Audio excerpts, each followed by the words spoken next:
All right. Let's see. Man, I'm dirty, man. No, you're good. I'm dirty, but you know what? You're good. I might be dirty, but God says, come as you are.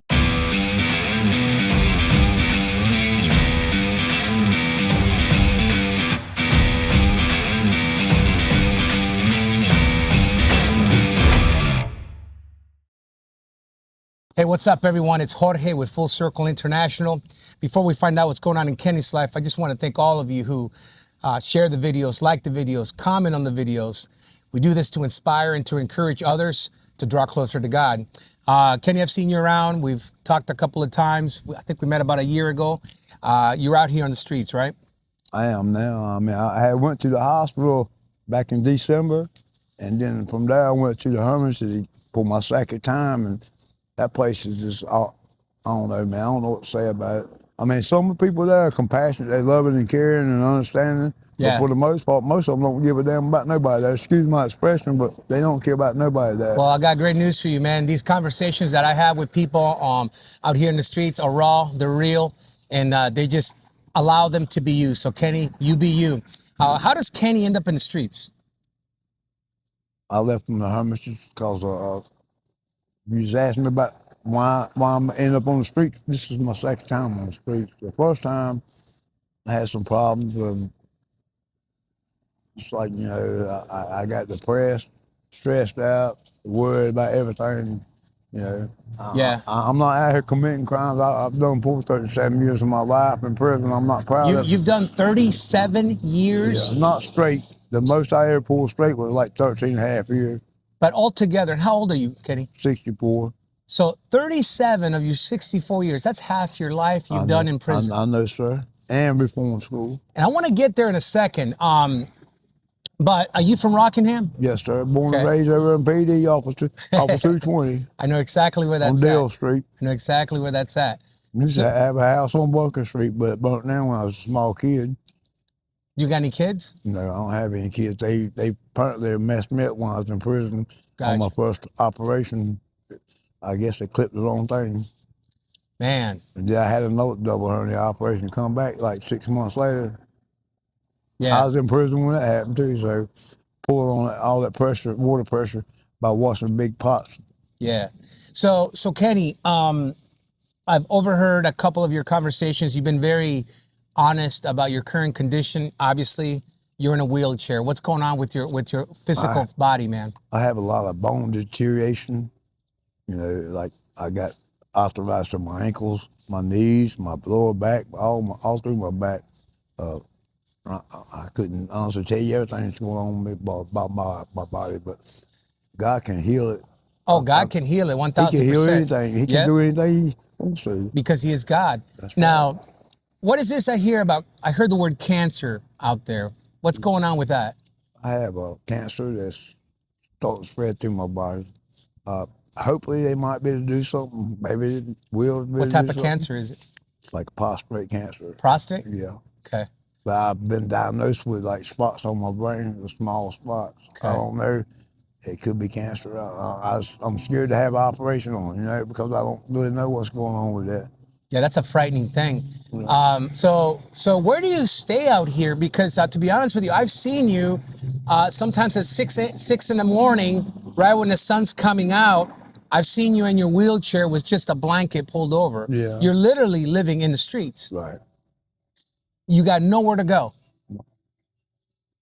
I mean, I really don't like asking people, because I don't like imposing on people, you know? Right. I mean, I'm a survivor. I'm going to survive regardless. But you know why God's with me. Yeah. God's looking out for me. So how do you survive out here? How do you eat? How do you? Well, people give me food all the time. I mean, people give me food all the time. If I was able to, I'd go out to Kentucky Fried Chicken and get me some food for free. What do you like from Kentucky Fried Chicken? Chicken. Okay. Like a chicken box, that'd be good. Like a chicken box? I'll tell you what, man, when this conversation's over, I'm going to go get you a chicken box. Okay, you know I'm a man of my word. I made $4 today. You made $4? Yeah, I went and got me a pack of cigarettes down there. I didn't get me a pack of cigarettes. I was going down there to get me a pack. Yeah. I got $4. I might need a little. What kind of cigarettes do you smoke? Seneca Red. I've seen those, yeah. A lot of people smoke those. Yeah. Are those the cheapest?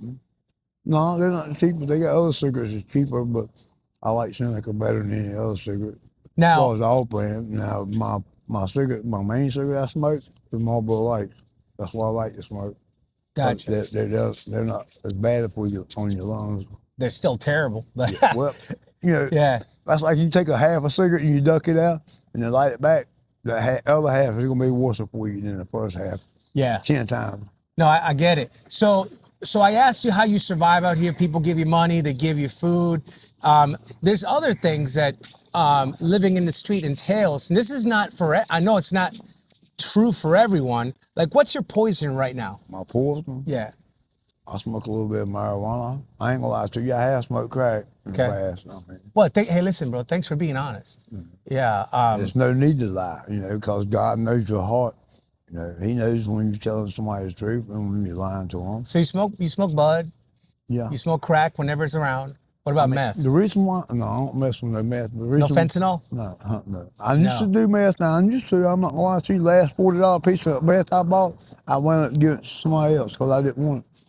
But see, I got on meth one time, and I weeded it 3 yards side by side with a weed. I weeded the whole, and it looked good At too. nighttime? No.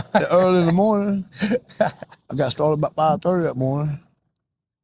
Like, yeah. because you don't want to run a weed wide open anyway. To burn them up. I was just telling my wife the other day, honey, if you ever see somebody with a headlamp on at nighttime after dark, weed eating, they're on meth. But man, You're mostly right too. yeah. So has addiction been a part of your life, most of your life? Some of my life, not all. Did you, I know you were telling me why you went to prison one time. Was it because of drugs? Well, that was mainly why, not because I was doing drugs. I got busted with drugs because when I robbed Food King uptown, which was unfortunate. I shouldn't have robbed it, but anyway, I did rob it, and I had got so bad addicted to crack cocaine and marijuana that I went and robbed it. Got $58,000 out of there. I left the same night I robbed it. I'm sorry, so where did you rob? Food King. Oh, Food King. Used to be Food King uptown. Right. How much did you take from them? 58,000. 15,000. No, 58,000. I went on a. They were keeping $58,000 There in was their, more money than that. But you were telling me that somebody else my got there stepson first. used to be my stepson. I mean, I still love him. I forgive him for whatever. You know, it doesn't matter. It's past. So let me get this straight. You had this was an inside job. You robbed the Food King, which is right over here on Airport Road, right? No, that's IGA. Right. Where's the Food King? Okay, it's not there anymore. Oh. Behind the police department. Downtown? Yeah. There used to be a Food King there. Was Now- that like a Now it's something else. I ain't sure what it is now. so your stepson worked there, and he said, hey man, there's money. Well, he didn't tell me to go rob it, but he said, look, he said, there's money there. He said, that's up to you. He said, I give you all the inside information. They kept There $58,000. was more than $58,000. But you couldn't get it all, huh? Find out, he done took 30,000. See, what happened was when I went up there to rob it, I unlocked the door. I had 15 seconds to turn the alarm system off, cut the alarm system off, locked the door back, went over to the counter, ducked down, you know, had a headlamp, like you said a while ago. You see people with headlamps on their head late at night.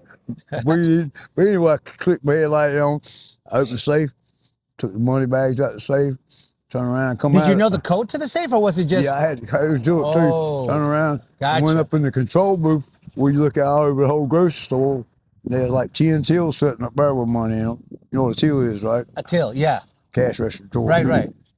There's 10 of them sitting like that right there, stacked up, you know.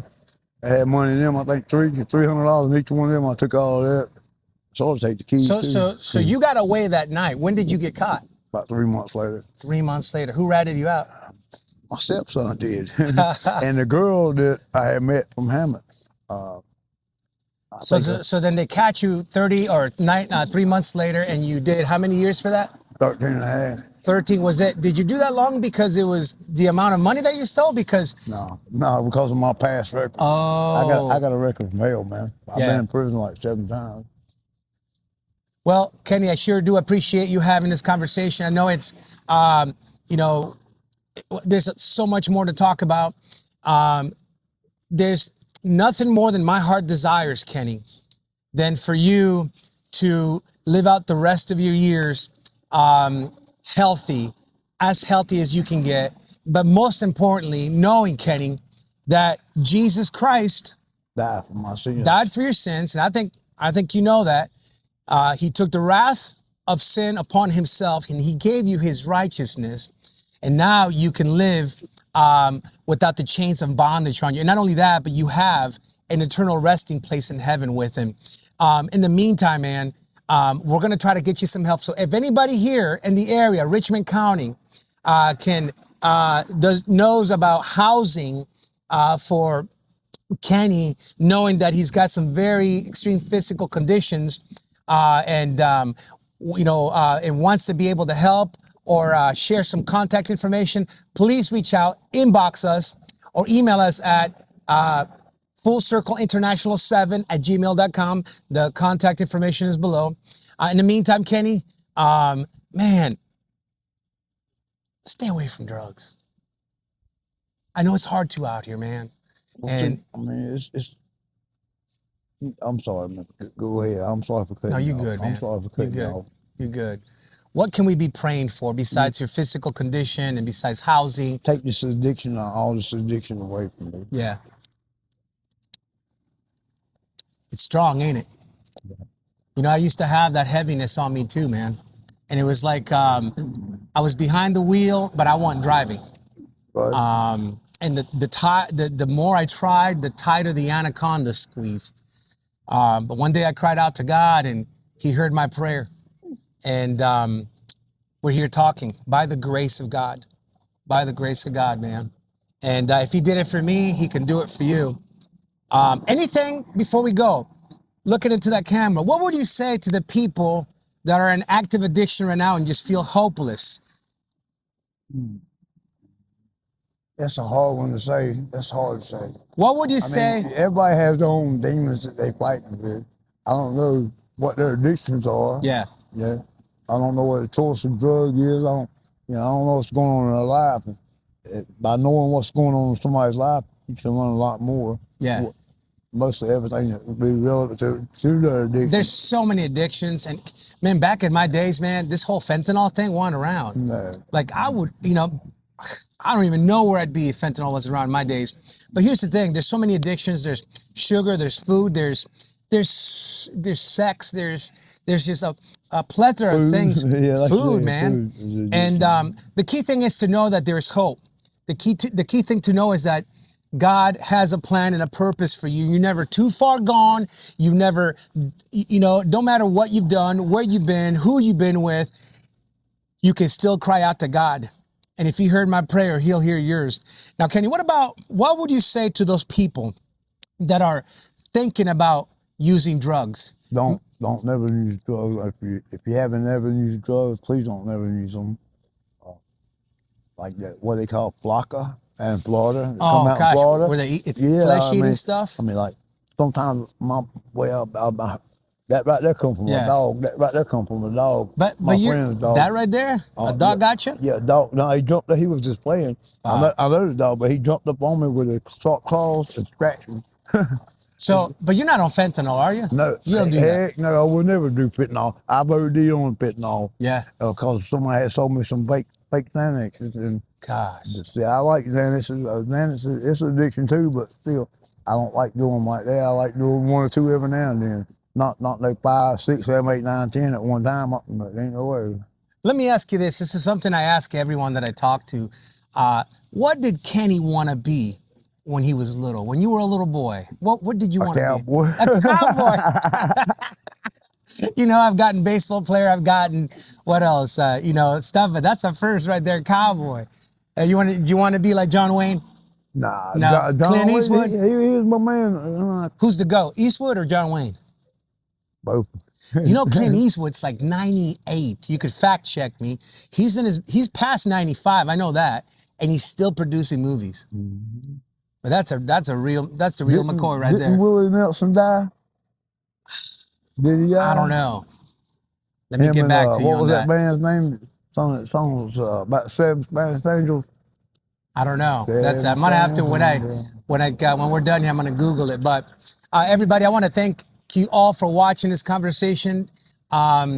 Please be praying for Kenny. Please be praying for his physical condition. Please be praying for the addiction that's eating away at him. Please be praying for him to find housing. There's got to be something out there, someone out there that knows of a place that can bring Kenny in and so he can start a rehabilitation process, both physically, mentally, emotionally, and most importantly, spiritually, because God has not given up on Kenny and he won't. So thank you all for watching. Kenny, any last words? Have a blessed and beautiful rest of your evening. God loves you, and so do I. Full Circle International. Thank you so much. Let everything that had breath allow y'all. Eyes up, but every knee gon' bow, y'all. The spirit move